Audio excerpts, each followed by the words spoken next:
La charte du parc est basée sur trois ambitions principales. Donc, une ambition sur la préservation de la biodiversité, une ambition sur un territoire donc, qui renouvelle sa population, une ambition sur une agriculture durable pour le territoire. Nous sommes engagés dans les mesures agri-environnementales depuis 1999. Nous avons commencé par un MAE, mesure agri-environnementale, qui durait 5 ans. Ensuite par un CAD, contrat d'agriculture durable, qui durait lui-même 5 ans.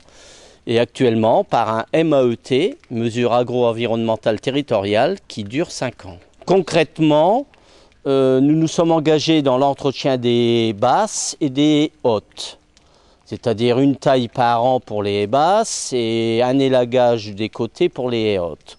Ensuite, nous avons contractualisé quelques prairies pour de la fenaison après le mois de juin, tardive. Ensuite, nous avons mis en contrat 156 arbres têtards, des charmes, du frêne, du sol. L'arbre tétard est l'emblème du parc de la Vénois. Donc, grâce aux mesures agro-environnementales, on promeut l'entretien, la restauration et la valorisation donc, de l'arbre tétard au travers, par exemple, la filière Boénergie. Nous utilisons le bois déchiqueté pour alimenter une chaufferie qui sert à chauffer 2 maisons et l'eau chaude de la laiterie, 600 litres d'eau chaude jour. Nous pouvons vendre de la plaquette pour du paillage, ce qui évite le traitement herbicide.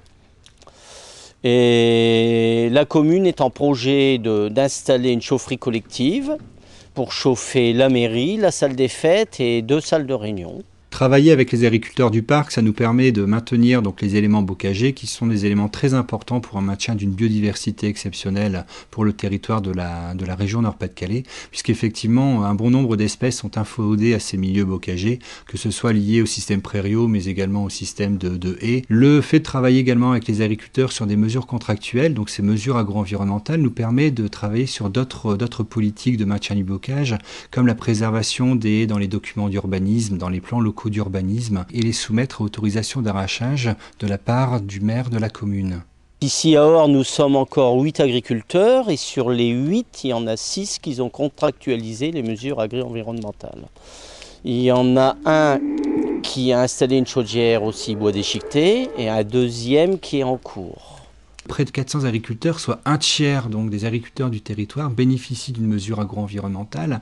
Donc une action bénéfique pour l'environnement, puisque près de 12 000 hectares sur 50 000 hectares sont contractualisés, donc hectares de surface en herbe, pardon, mais également tout un travail sur les mares prairiales, puisque 800 mares prairiales, donc accueillant une biodiversité exceptionnelle, seront restaurées par les agriculteurs, mais tout un travail également sur le développement de l'agriculture biologique ou l'entretien des vergers hautes tiges.